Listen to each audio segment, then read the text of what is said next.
When my husband, Ethan, couldn't make it to my high school reunion, I told myself it was just one night. One harmless night of reconnecting with old friends. But as I reached for the doorknob of my ex's apartment the next morning, I wasn't prepared for who would be standing on the other side, or the way they looked at me like they already knew I'd be there. I told myself it was just one drink, just one conversation, but one moment can change everything. If you've ever made a choice you can't take back, if you've ever wondered what happens after the mistake, then you understand. Some stories don't end where you think they do. I never thought I'd feel nervous walking into a high school reunion at 32. I was supposed to be past this, past the awkwardness, past the nostalgia, past the what-ifs. But as I stepped into the dimly lit ballroom, my fingers clenched around my small purse a little too tightly. I adjusted my dress, smoothed my hair, and put on my best smile. My husband, Ethan, had planned to come with me, but a last-minute business trip sent him across the country instead. "You'll be fine," he had reassured me over the phone. "Have fun. Catch up with your old friends." I had expected him to sound indifferent, distracted by work, but there was something else in his voice that night. A pause, a hesitation, and then, "I wish I was coming with you." It was an odd thing for him to say.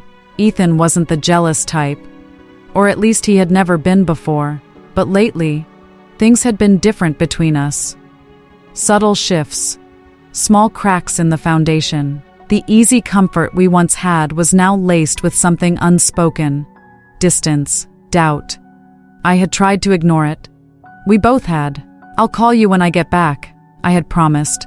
But as I stepped further into the reunion, I already knew I wouldn't, because then I saw him, Daniel. He stood near the bar, laughing with a group of people, looking almost unchanged. The same tousled dark hair, the same confident smirk that had once made my knees weak, the same deep brown eyes that used to hold promises we never got to keep. Our breakup had been painful, but inevitable. Different colleges, different cities, different lives. We tried to make it work, but distance and time had worn us down. Eventually, the calls became less frequent, the texts unanswered, until one day we just stopped. And now here he was. His gaze met mine across the room, and for a brief second, I forgot how to breathe. We spent the night catching up with old friends, laughing over memories that felt like a lifetime ago. But the entire time, I felt Daniel's presence like a shadow lingering just behind me. When the reunion started winding down, he found me at the bar. "Let's grab a drink tomorrow," he said, his voice smooth and familiar. "Just us." I hesitated. Ethan would be expecting a call tonight. He'd ask how it went. He'd probably ask who I saw. "You're going, aren't you?" he had asked the night before, when I mentioned Daniel might be there. His voice was light, casual, but his fingers drummed against the table. "It's just a reunion, Ethan," I had said. "It doesn't mean anything." But now, standing in front of Daniel, the weight of that conversation felt heavier. I should have said no. But instead, my lips moved before my brain could catch up. "Okay." The next evening we met at a quiet downtown lounge. One drink turned into two, then three. The conversation flowed effortlessly, like no time had passed at all. He made me laugh, made me forget about responsibilities, about the version of myself that was always so put together. "You haven't changed," he murmured, his fingers brushing against mine on the table. I swallowed. Lies. We had both changed. But in that moment, I didn't want to think about reality. I just wanted to hold on to the feeling that I was 20 again, sitting across from the boy I once loved. When he leaned in, I didn't pull away. And when he asked me to come back to his place, I said yes. The moment I stepped into his apartment, the air between us shifted.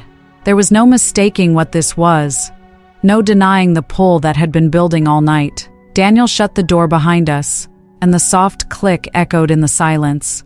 My pulse hammered in my ears as I turned to face him. For a second, neither of us moved. Then he took a step forward. His hands found my waist, his touch firm yet hesitant, as if he was waiting for me to stop him. I didn't. The warmth of his body radiated through the thin fabric of my dress, and when his lips hovered just above mine, teasing, my breath caught. The first brush of his mouth sent a tremor through me. Then he kissed me fully, deep, unrelenting, like he had been starving for this moment. My fingers tangled in his hair, pulling him closer, erasing the years that had kept us apart. His hands traced familiar paths, rediscovering, igniting embers that had never truly died.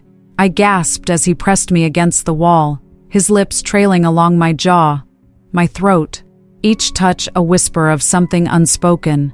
He lifted me effortlessly, and I clung to him, my legs wrapping around his waist as he carried me to the bedroom. By the time we reached the bed, I was already lost in him. He laid me down, his weight grounding me as his lips continued their slow, deliberate exploration. My dress slipped from my shoulders, and his hands followed, gliding over every curve with a reverence that made me shiver.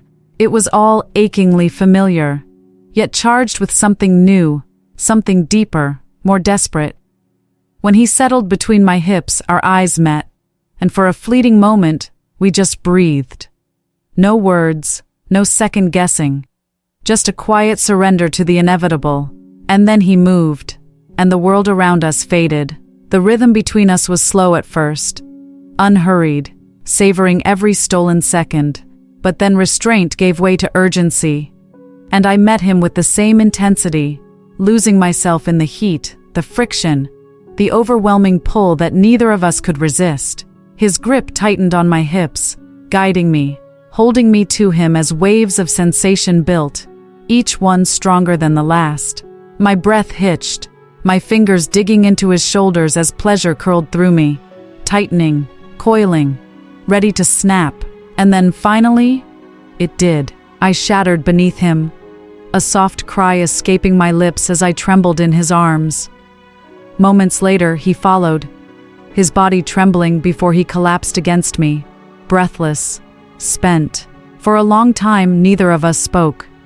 We simply lay there, tangled in sheets, in each other, the quiet hum of our heartbeats the only sound in the room. Morning came too soon. The golden light filtered through the blinds, casting soft shadows across the sheets. Daniel was still asleep beside me, his arm draped over my waist. My body ached in ways that had nothing to do with exhaustion. I turned onto my side, staring at the ceiling, the weight of last night sinking in like a stone in my chest. What had I done? My hands trembled as I reached for my phone. A dozen missed calls from Ethan. My stomach twisted. I needed to go. I slipped out of bed, carefully grabbing my dress from the floor and pulling it over my head. My heart pounded as I tiptoed to the door, ready to run, to leave this mistake behind me. But the second I opened it, I froze. Ethan stood there. My breath caught in my throat. His face was unreadable. No anger, no shock, just stillness. I had no words. Neither did he. We just stared at each other, the silence between us louder than any scream, and in that moment, I knew everything had changed forever.